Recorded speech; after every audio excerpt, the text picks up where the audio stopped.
আইন সাংবাদিকতায় সর্বোচ্চ পেশাদারিত্ব, নৈতিক মান, সততা ও দায়িত্বশীলতা বজায় রাখার আহ্বান জানিয়েছেন রাষ্ট্রপতি মোহাম্মদ শাহাবুদ্দিন। বুধবার বঙ্গভবনে ল রিপোর্টার্স ফোরামের এক প্রতিনিধি দলের সাথে সাক্ষাতে রাষ্ট্রপতি এ আহ্বান জানান। তিনি বলেন, আইন সাংবাদিকতা বিচার ব্যবস্থা ও জনগণের মধ্যে গুরুত্বপূর্ণ সেতুবন্ধন। বিদেশি প্রতিষ্ঠানে পণ্য রফতানির আড়ালে প্রায় $28.5 লাখ মার্কিন পাচারের অভিযোগে করা মামলায় বেক্সিমকো গ্রুপের কর্ণধার সালমান এফ রহমান সহ 6 জনের বিরুদ্ধে অভিযোগ গঠনের শুনানি আগামী 23 জুলাই ধার্য করেছে আদালত। বুধবার এই তারিখ নির্ধারণ করেন ঢাকার বিশেষ জজ আদালত 5-এর বিচারক আব্দুল্লাহ আল মামুন। অবৈধ সম্পদ অর্জনের মামলায় পুলিশের সাবেক মহাপরিদর্শক বেনজির আহমেদের বিরুদ্ধে আরও 6 জনের সাক্ষ্য নিয়েছে আদালত। মামলাটি করেছে দুর্নীতি দমন কমিশন। বুধবার ঢাকার বিশেষ জজ আব্দুল্লাহ আল মামুনের আদালতে এই সাক্ষ্য নেওয়া হয়। মামলার পরবর্তী তারিখ আগামী 16 জুলাই ধার্য করা হয়েছে।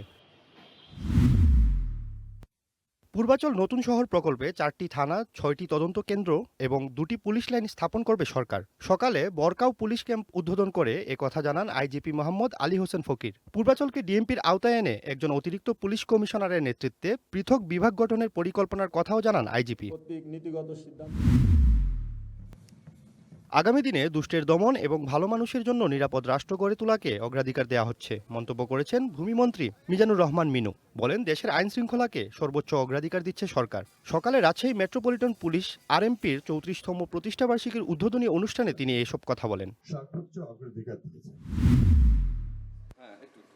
আকর্ষণীয় ছাড়ে পণ্য ক্রয় বিক্রয়ের জন্য প্রথমবারের মতো ঢাকায় অনুষ্ঠিত হচ্ছে ঢাকা ডিসকাউন্ট ফেস্ট 2026। এতে অংশ নেবে 250 ব্র্যান্ড ও প্রতিষ্ঠান। বুধবার রাজধানীর ঢাকার সোনারগাঁও হোটেলে এক সংবাদ সম্মেলনে জানানো হয়, ঢাকা ডিসকাউন্ট ফেস্ট উপলক্ষে সর্বোচ্চ 75% পর্যন্ত ছাড় পাবেন ক্রেতারা।